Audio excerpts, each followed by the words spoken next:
Hello traders, welcome to my YouTube channel honey trading. Weekly analysis के साथ आज मैं फिर हाजिर हूँ।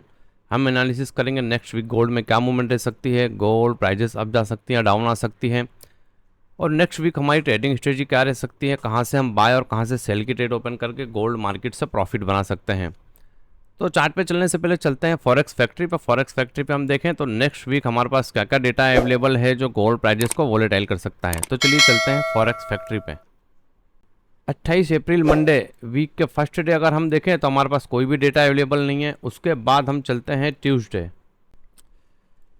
29 अप्रैल को अगर हम देखें तो हमारे पास शाम 6 बजे दो डेटा है, दोनों लो इम्पैक्ट है। उसके बाद 6:30 पे यूएस सेशन में हमारे पास एक मीडियम इम्पैक्ट और एक लो इम्पैक्ट डेटा अवेलेबल है। उसके बाद 7:30 पे भी हमारे पास एक हाई इम्पैक्ट और एक मीडियम इम्पैक्ट डेटा है। तो अभी हम चलते हैं नेक्स्ट डे वेडनेसडे 30 अप्रैल को अगर हम दोस्तों देखें तो शाम 5:45 पे हमारे पास एडीपी नॉन फार्म का डेटा है, हाई इम्पैक्ट डेटा है।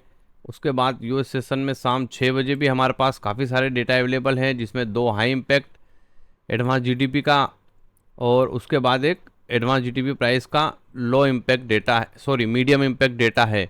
और उसके बाद अगर हम आगे बढ़ें तो शाम 7:30 पे भी हमारे पास एक हाई इम्पैक्ट, एक मीडियम इम्पैक्ट और दो डेटा लो इम्पैक्ट है।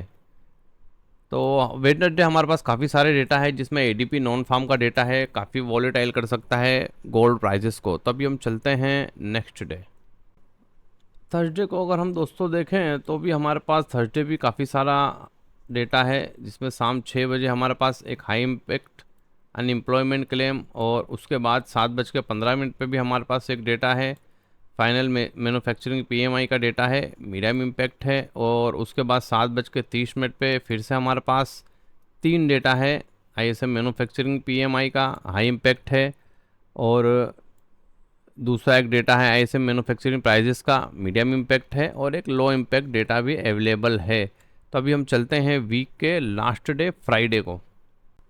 फ्राइडे 2 मई को अगर हम दोस्तों देखें तो हमारे पास शाम 6 बजे यूएस सेशन में अगर हम देखें तो हमारे पास तीन डेटा है और तीनों हाई इम्पैक्ट डेटा अवेलेबल है। यानी नेक्स्ट वीक हम अगर देखें तो हमारे पास काफ़ी सारे डेटा अवेलेबल हैं। मार्केट दोस्तों पहले से वोलेटाइल है और ये डेटा मार्केट को और वोलेटाइल कर सकते हैं। तो अभी हम चलते हैं चार्ट पे। ये गोल्ड स्पॉट का वीकली चार्ट, और वीकली चार्ट में अगर हम दोस्तों देखें तो $3500 को टेस्ट करने के बाद मार्केट ने हमें एक बेरिश कैंडल प्रोवाइड की, शूटिंग स्टार कैंडल जिसको हम बोल सकते हैं। ये एक बेरिश कैंडल होती है दोस्तों। अब इसके अकॉर्डिंग मार्केट को टेक्निकली डाउन आना चाहिए, लेकिन हमें ये नज़र रखनी है दोस्तों कि मार्केट में फंडामेंटल इफेक्ट है, मार्केट का बड़ा ट्रेंड बुलिश है। तो हमें अब नज़र ये रखनी है कि मार्केट किस जोन को अपसाइड की तरफ ब्रेक करता है तो अपसाइड की तरफ मूव कर सकता है, और कौन से सपोर्ट एरिया हैं जो मार्केट अगर ब्रेक करता है तो फिर नेक्स्ट टारगेट हमारा $3200 के आसपास का हो सकता है। वो हम देखेंगे अभी हमारे छोटे टाइम फ्रेम में। तो अभी हम चलते हैं डेली टाइम फ्रेम पे। ये गोल्ड स्टोर का डेली चार्ट, और डेली चार्ट में अगर आप दोस्तों देखें तो मार्केट प्रीवियस 3 दिनों से रेंज बाउंड है। उसकी अपसाइड की जो रेंज है दोस्तों, अगर हम उसको मार्क करें 3385 के आसपास का एरिया है, और डाउन साइड की तरफ अगर हम देखें तो वो उसका जो जोन है, ये जोन है मार्केट ने यहाँ से डबल बॉटम पैटर्न बना के और अपसाइड की तरफ मूवमेंट दिए 3260 के आसपास का जो एरिया है। मार्केट प्रीवियस 3 दिनों से इसी जोन में ट्रेड कर रहा है। अब डेली चार्ट में भी अगर हम दोस्तों देखें तो मार्केट ने जो कैंडल हमें प्रोवाइड की है वो इसको हम बेरिश कैंडल कंसीडर कर सकते हैं, क्योंकि हमारा एक ये सपोर्ट एरिया था और मार्केट ने सपोर्ट लेकर और अपसाइड की थोड़ी मूवमेंट हमें दिखाई है लास्ट फ्राइडे के दिन। और अगर हम दोस्तों देखें तो टेक्निकली वीकली में भी हमें एक bearish candle, strong bearish candle मिली है। तो पॉसिबल है कि मार्केट मंडे थोड़ा अपसाइड की तरफ मूव कर सकता है। अब कहाँ तक मूव कर सकता है दोस्तों, वो हम अगर देखें तो ये जो हमारा एरिया है, ये जो हमारा जोन है, आप देखें ये होगा एरिया 3360 3365 के आसपास का एरिया।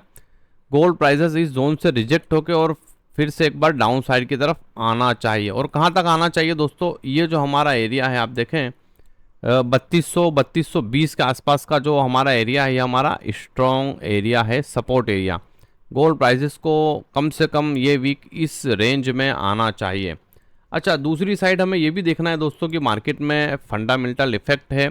टेक्निकली तो हमने देखा कि गोल्ड प्राइसेस को चार्ट के अकॉर्डिंग डाउन आना चाहिए, लेकिन अब जो टैरिफ वॉर चल रहा है दोस्तों, उसके अकॉर्डिंग मार्केट में का जो बड़ा ट्रेंड है वो बुलिश ट्रेंड है। अब हमें नज़र ये रखनी है दोस्तों कि गोल्ड प्राइसेस मंडे ट्यूसडे किसी भी दिन अगर इस जोन को ब्रेक करते हैं, कौन सा जोन है दोस्तों, 3360 के आसपास का जो जोन है, और यहाँ सस्टेन कर जाते हैं, यहाँ से रिजेक्ट होके डाउन साइड की तरफ नहीं आते, कम से कम ये जो एरिया आप देखें 3300 के एरिया को ब्रेक नहीं करते हैं, तो पॉसिबल है कि gold prices next week further upside की तरफ मूव कर सकते हैं। अच्छा, अब अगर आप देखें तो ये जो हमारा रेजिस्टेंस एरिया है 3360 से 3365 70 का जो जोन है, ये हमारा रेजिस्टेंस एरिया है, सप्लाई जोन हम जिसको बोल सकते हैं। गोल्ड प्राइसेस अगर रिजेक्ट होके इस जोन में आते हैं और इस जोन में भी सस्टेन नहीं कर पाते दोस्तों, जो हमारा जहाँ से मार्केट ने 2 बार सपोर्ट लिया हुआ है 3260 3270 का एरिया, तो फिर गोल्ड प्राइसेस को आप 3200 के एरिया में भी आता हुआ देख सकेंगे। तो अभी हम चलते हैं 4 ओवर के चार्ट पे। 4 ओवर के चार्ट में हमें जोन और क्लियर नजर आएंगे। ये गोल्ड स्पॉट का 4 ओवर का चार्ट, और 4 ओवर के चार्ट में आप दोस्तों देखें तो लास्ट फ्राइडे मार्केट ने एक अपना जो सपोर्ट एरिया था उस जोन के आसपास से सपोर्ट लिया और एक हमें बुलिश एंगल्फिन कैंडल प्रोवाइड की है। और आप अगर दोस्तों देखें तो ये जो जोन है ये हमारा सप्लाई एरिया है, 3350 से 3360 का एरिया। हमें यहाँ एक बेरिश एंगल्फिन भी देखने को मिल सकती है। आप देखें तो पॉसिबल है कि गोल्ड प्राइसेस एक बार इस जोन से रिजेक्ट होकर और फिर से डाउन साइड की तरफ आ सकते हैं। जैसा कि वीकली में हमने देखा, हमें एक bearish candle, strong bearish candle shooting star provide की है, और डेली चार्ट में भी अगर हम देखें तो जो कैंडल स्टिक पैटर्न है वो भी हम एक बेरिश कंसीडर कर सकते हैं। और 4 ओवर में दोस्तों अगर हम देखें तो मार्केट मंडे क्या कर सकता है कि पहला जो हमारा रेजिस्टेंस एरिया है, आप देखें अगर मैं उसका देखें तो ये जो रेजिस्टेंस एरिया, फर्स्ट जो रेजिस्टेंस एरिया होगा दोस्तों हमारा 3325 से 3330 के आसपास, और अगर गोल्ड प्राइस उस जोन को ब्रेक करते हैं तो फाइनली 3350 से 3360 के एरिया से रिजेक्ट होकर और डाउन साइड की तरफ आ सकते हैं। अच्छा, ये था हमारा फर्स्ट प्रिडिक्शन। अब सेकंड प्रिडिक्शन की बात करें दोस्तों की, जैसा कि मार्केट में फंडामेंटल इफेक्ट है, गोल्ड प्राइसेस अगर इस जोन को ब्रेक करते हैं 3350 से 3360 का एरिया, तो फिर क्या हो सकता है दोस्तों कि यहाँ से फिर रीटेस्ट पे हमें एक बुलिश कैंडल ढूंढनी और बाय लेना है और गोल्ड प्राइसेस फर्दर अपसाइड की तरफ मूव कर सकते हैं।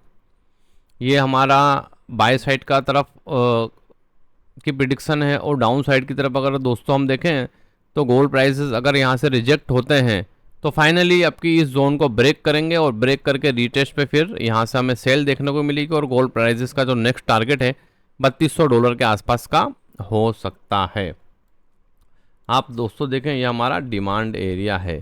तो ये थे दोस्तों नेक्स्ट वीक की प्रिडिक्शन, वीकली एनालिसिस। इसी तरह की डेली एनालिसिस की वीडियो मेरे यूट्यूब चैनल पे डेली अपलोड करता हूँ, जोन ड्रॉ करके देता हूँ, जिससे आपको ट्रेडिंग में काफ़ी हेल्प मिल सकती है। प्रीवियस डे की मेरी वीडियो आप जाके दोस्तों देखेंगे तो मैंने जितने भी जोन ड्रॉ करके दिए मार्केट ने काफ़ी अच्छे से उसकी रेस्पेक्ट किए और हमने वहाँ से मिनिमम 200-250 पिप्स कलेक्ट किए और प्रॉफिट बनाया। प्रीवियस वीक खाली हमारा एक एसएल हिट हुआ, बाकी सारा वीक हम प्रॉफिट में ही रहे।